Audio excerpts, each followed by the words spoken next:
Ito ay magandang topic natin ngayon sa ating YouTube channel.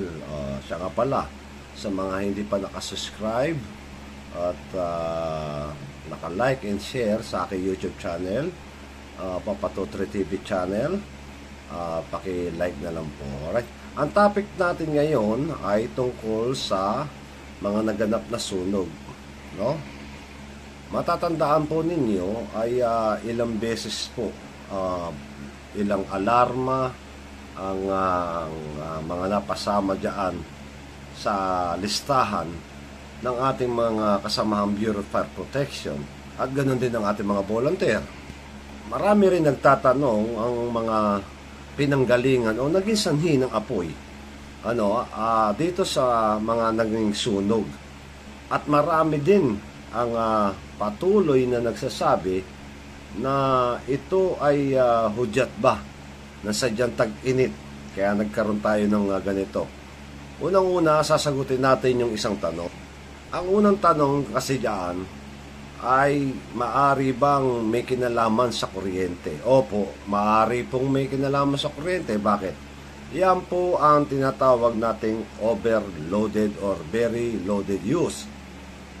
Yan ay talagang isa sa mga pinag-aaralan na rin ng mga kasama natin sa mga Meralco. Lalo na po ang inyong halimbawa sa isang kalsada ay hindi na kaya ang kable na ginagamit. Pero bago dyan, dadako muna tayo sa mga nangyari. Papakita ko sa inyo yung nangyari sunog dyan sa may nakaraan sa may Paco, kung saan ay talaga naman napakalaking sunog ito. At napakalaking perwisyo ang inabot ng mga kababayan natin. At itong mga ibang picture at video ay magpapatunay na kailangan ng kaligtasan, kailangan ng pag-iingat ng bawat isa sa atin. Hindi lahat ng oras ay pwede tayong matulog ng mahimbing. Kahit sabihin nating simpleng pagputok lang ng mga kawad ng kuryente ay nagiging sanhi na rin po na sunog yan. Ito yung mga ilan sa mga video at mga picture na talaga naman magigimbal kayo sa inabot natin. Itong buwan na ito, ito lang buwan na ito.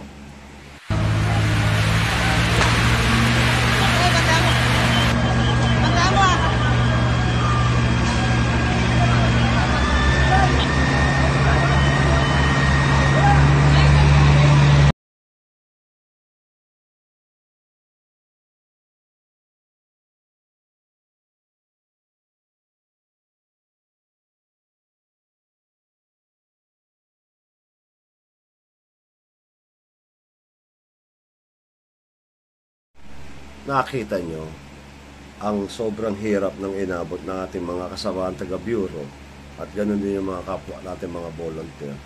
Kung susumahin ninyo ang ganun kalaking mga apoy ang sumasalubong sa bawat mga bumbero, ay talaga namang nakakapanginig at talaga man ang nervyos. Kung pahiraalin natin ng nervyos talaga, ay wala na tayong maaasahan tulong. Kaya naman tayo nagpapasalamat lalo na sa mga volunteer na patuloy pa rin na gumagawa ng paraan, no?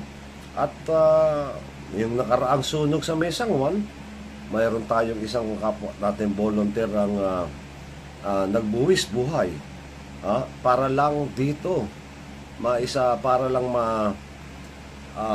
makatulong siya sa ginagawa niya.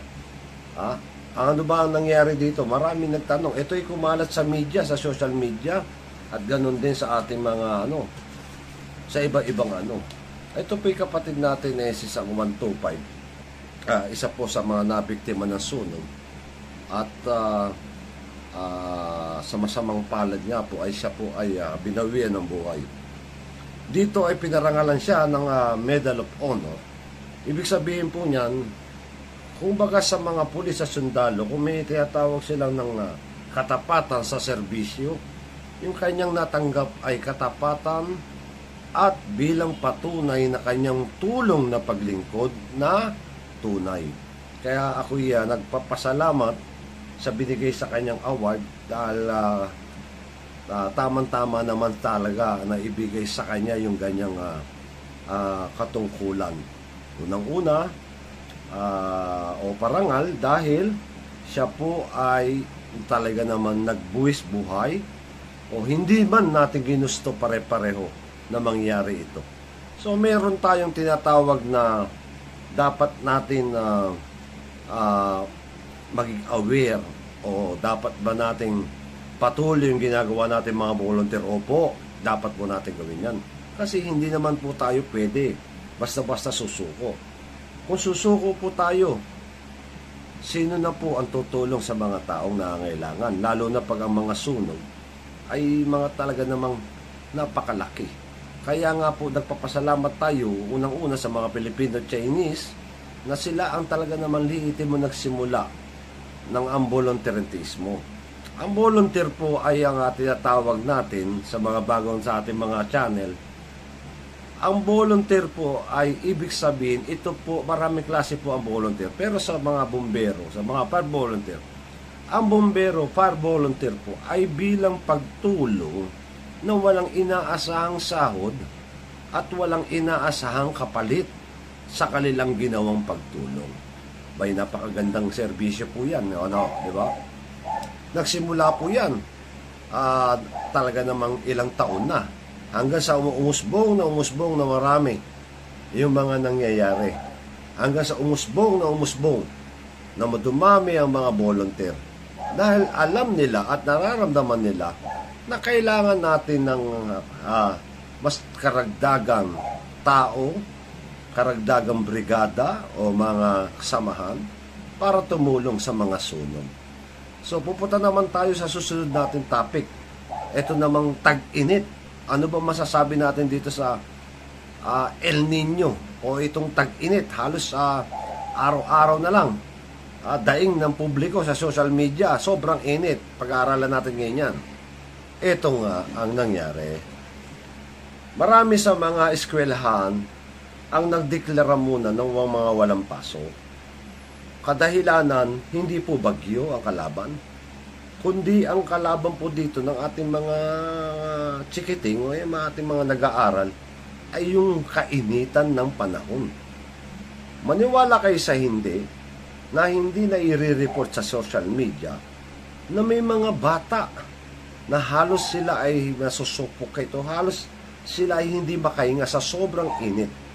So, nagpapasalamat tayo sa ibang eskwelahan na naiintindihan nila yung kalagayan. At ang masama nito, hindi naman lahat po ng mga eskwelahan ay naka-air condition. Ang unang iisipin natin, isipin niyo yung mga naka-aircon ng mga eskwelahan, nagsuspendido pa rin ang klase dahil hindi pa rin kaya ng mga ating mga estudyante yung sobrang init. Sino pa kaya yung mga eskwela ang hindi naka-aircon? Yan po ang isang malaking tanong na gusto nating iwan sa atin. Hindi natin masisi ang gobyerno. May nagsasabi dapat ang gobyerno gumawa ng paraan.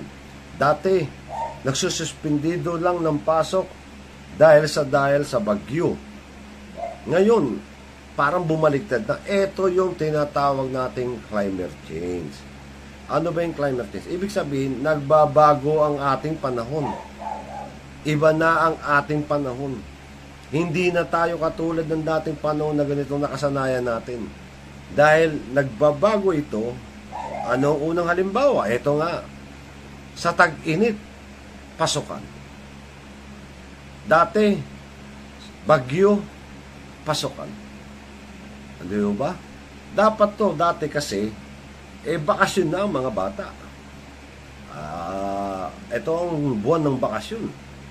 Pero sa kailangan habulin natin dahil inabot tayo ng pandemya na maraming mga estudyante ang hindi nakaabot sa mga dapat nilang maabot na mga aralin, ay napunta tayo dito sa panahon. Ano yung panahon na ito?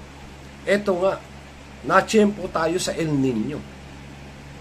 Ang malaking tanong ko sa gobyerno, paano ba maasasalba ang ganitong klase na panahon. Dapat bang ibalik ang pasok o dapat bang tuluyang ibalik na sa regular na nakasanayan ng mga estudyante at mga magulang ang pagpasok sa eskwela na nagaganap ito tuwing June?